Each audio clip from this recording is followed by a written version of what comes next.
pay you too! Hoo boy, SmackDown vs. Raw 2007. I gotta tell you, the gameplay is improved, but everything else just feels lessened. So, it's not really a step forward or a step backwards, it's just pretty much a step sideways for the series. Now, you'll notice that this is the PS2 version of SmackDown vs. Raw 2007, because, well, I'm not really gonna shell out money for an upgraded version. Plus, everything is pretty much the same between both versions. The only big difference is just the graphics. The graphics are pretty much what they were in 2006. The only noticeable changes is the lighting in some of the arenas, and of course the new fighting in the crowd mechanic that they've introduced. Oh yeah, fighting in the crowd. Well, that certainly was something that lasted a good chunk of games. Yeah, the gameplay, well, it's really much more of a simulator than 2006 was, definitely. Though it kinda really rides the edge of both, which doesn't really translate that well. Now, don't get me wrong, I like the ultimate control moves and the environmental grapples. It's just that everything else, it feels much more slower than the previous games, which I'm sure that's what they were trying to go for, but you can't really combine the animations from 2006 and then put them in this more simulation style and really expect those things to work. Now, almost all of the controls got changed up now. Now you use the right analog stick for all your grapples, the square button for your attacks, X button for your miscellaneous actions, circle to recover your stamina, triangle to run, L2 and R2 to do your reversals, L1 for finishers, and now the directional pad is for taunting.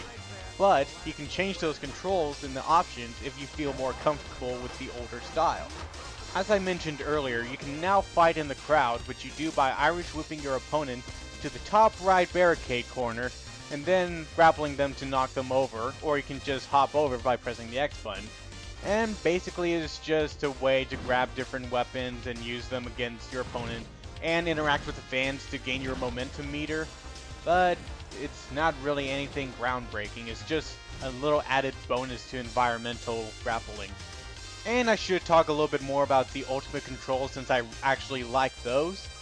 What you do is basically you put your opponent in a strong grapple, press the R3 button, then you can use the analog stick to control what you do to your opponent.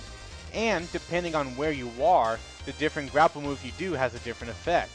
So say you took the panel off the announce table and you had your opponent in the powerbomb grappling maneuver.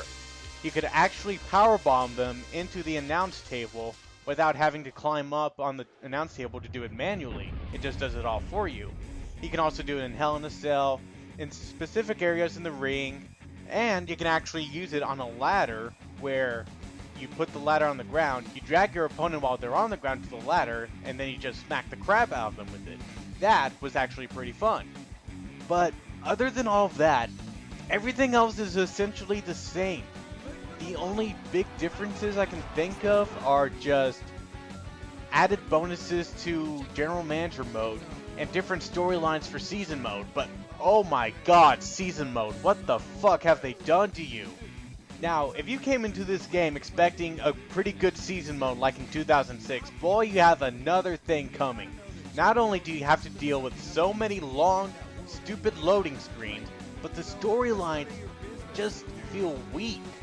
You go into this little WWE.com simulator where you check on the news of whatever the heck's happening in your story, which is okay, but your character doesn't do anything, or rather, they don't say anything, except for very specific points in the story, but you're not going to know what those things are. So, what's really the point of doing season mode like this if nothing's going to feel the same?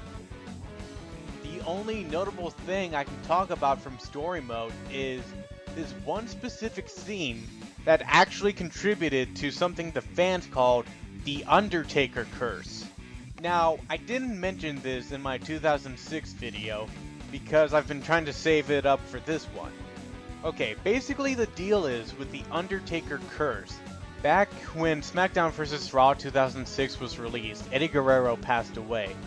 Now, there was a cutscene in SmackDown vs. Raw 2006 that depicted The Undertaker chokeslamming Eddie Guerrero into a coffin as part of this storyline where Eddie took control of The Undertaker's urn, and you ended up finding Undertaker in a Buried Alive match. This just so happened to be the conclusion of that storyline.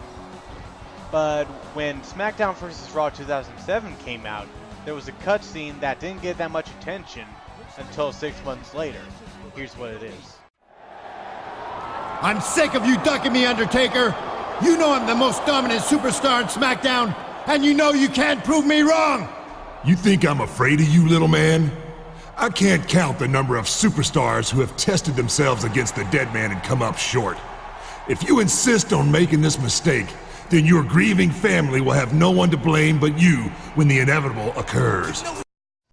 6 months after this game was released, Chris Benoit was found dead, along with his wife and son, in the very gruesome double murder-suicide that has garnered a lot of attention, as the ramifications are still felt to this day. But ever since The Undertaker was involved in SmackDown vs. Raw 2009 as part of the Road to WrestleMania mode, and Santino Marella, Finlay, and the Boogeyman haven't been reported dead, I'm pretty sure that pretty much rested the whole Undertaker curse. But you see what I mean when there isn't really that much else to talk about for this game? I can only think of two other things to really talk about, one of them being the inclusion of the Money in the Bank ladder match, which is basically 6 guys, 2 ladders, and 1 briefcase. But the game's AI is pretty damn broken in this match, so it's not really that much worth playing, even though the ladder match mechanics were actually probably the best that's ever been in the WWE games, where you climb the ladder and once you grab it, you move the analog stick to a sweet spot, and then you have to drain the meter, I guess, of the briefcase as much as you can while still keeping up your stamina. And the last thing I want to talk about?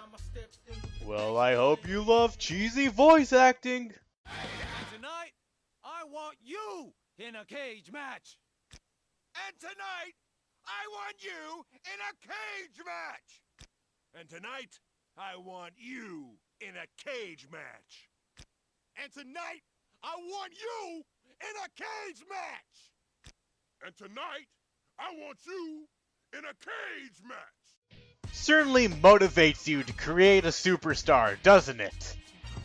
Well, in conclusion, SmackDown vs. Raw 2007, you can take it or leave it, but in my case, I would really rather play 2006 compared to this.